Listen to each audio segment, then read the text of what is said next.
Students, in our today's class we will study the concept of wages. Okay, so wages, it is the remuneration paid to the employee by the employer for rendering the services. Okay, so generally wages will be paid maybe on hourly basis or daily basis, weekly basis or fortnightly basis. Okay, so that is what your wages. So wages are provided for your blue collar jobs. So we will see the first one, that is the nominal wage.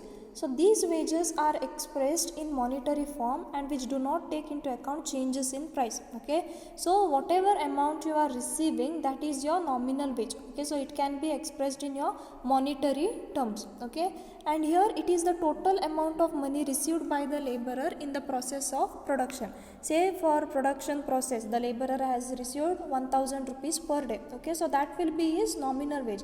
It does not consider any changes in price. Okay, so your nominal wages are also called as your money wages. Okay, money wage, nominal wage, both are one and the same. Okay, and then next one comes your real wages. So real wages, the wages are expressed in terms of their purchasing power with reference to some base year. Okay, so here your real wages, they indicate the purchasing power. Okay, that is how much you can purchase with the money you have received. Okay, so here your real wages, say now your nominal wage. Okay, suppose 3 years back you were having the salary of rupees 300. Okay, so 300 wages you were receiving 3 years back.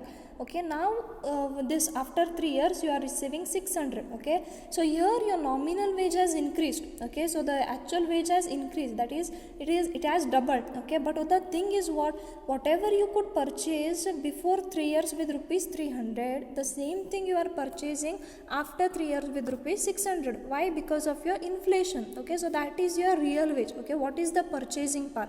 How much you can purchase from the wages that you have received, that is your real wage. Okay, then next one comes minimum wages. Okay, so here the government of India had set up fair wage committee in 1948. Okay, in that there were three concepts of wages.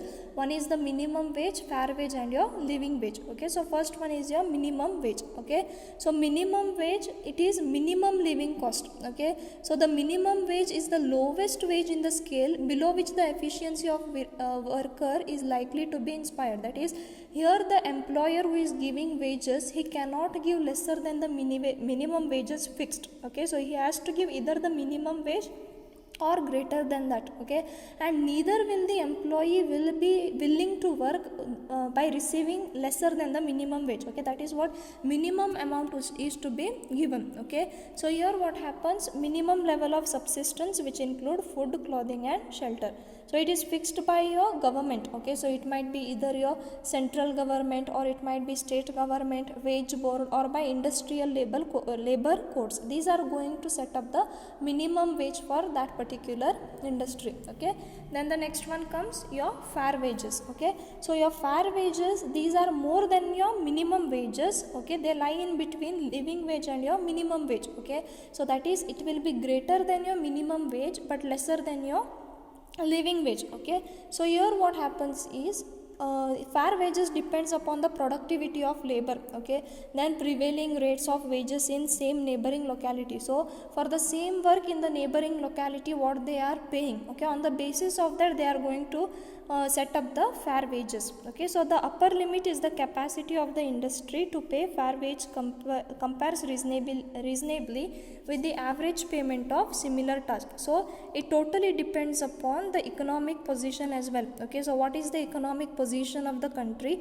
On the basis of that they are going to maintain or they are going to fix the fair wages. Okay, so the lower limit of the fair wage must be surely minimum wage. Okay, whereas the upper limit, that is the fair wage, which is the capacity of the industry. So it varies from industry to industry.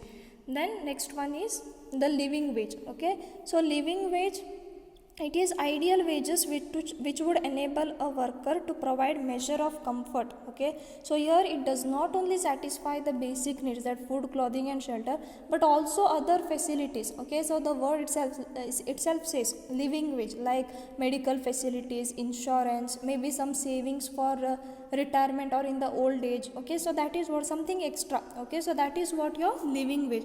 So this represents a standard of living of a country. So what is the living wage given in that particular country, it determines, okay, and it is totally dependent on the national income of the country, okay. So that is what your living wage. So that wage level which is satisfactory to provide for the basic necessities and such necessities that are advised necessary for the betterment of employee and also his family, okay, that will be according to his social status. So that is your living wage.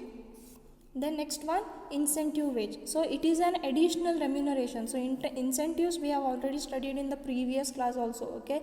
So here incentive, it is additional remuneration paid to the employee above the normal wage. So some normal wage will be fixed, and if the productivity is more, or if the worker has worked something extra, or if he has done some extraordinary job, at that time he will be given incentives, okay. Then wage rate, okay. So it is wages received by an employee for unit of time excluding special payments for overtime, night work and incentive earnings, okay. So in the companies and all, there will be wage rate fixed, okay. So it is separate from your overtime. Suppose if they are doing overtime, then they will be paid something extra, okay. For night work they will be paid extra, incentive earnings will be extra, okay. So this is the fixed amount that will be saved, or the fixed amount that will be for a particular unit of time. Then standard wage rate, okay.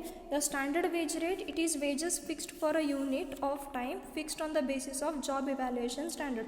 So for each and every task they will set up for each and every factory or the production unit, they are going to set up the standards, okay, so that the workers won't be lazy, they may work efficiently, okay. So they will set up the standard wages, okay. So on the basis of the standards they will be paid. If the worker is going to meet the standard, at that time they will give him something more. If lesser than that, then the amount paid will be less. If it is greater, then they will be given bonus or incentives, okay. So that is what standard wage, okay. We will study about your standard wage in the various incentive plans, okay, that we will study. And then the last one is your take home salary.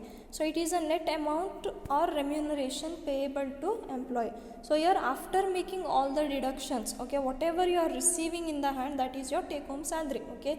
So for example, take our example only, okay, that is we lecturers, okay. So whatever the extra, whatever the salary is there, okay, from that the PF will be deducted, okay, then ESI amount will be deducted, and finally we will get some amount, okay. That is what take home salary, whatever we are getting, okay, after making the deductions, that is your take home salary, okay. So these are the concept of wages, and this will be asked for 2 marks, okay, especially your living wage, fair wage and all, these are very important. Every year they are asking it for 2 marks, okay. So kindly don't ignore this particular topic, okay. So I hope you have understood these things. If not, then please let me know, okay. Thank you. Have a nice day.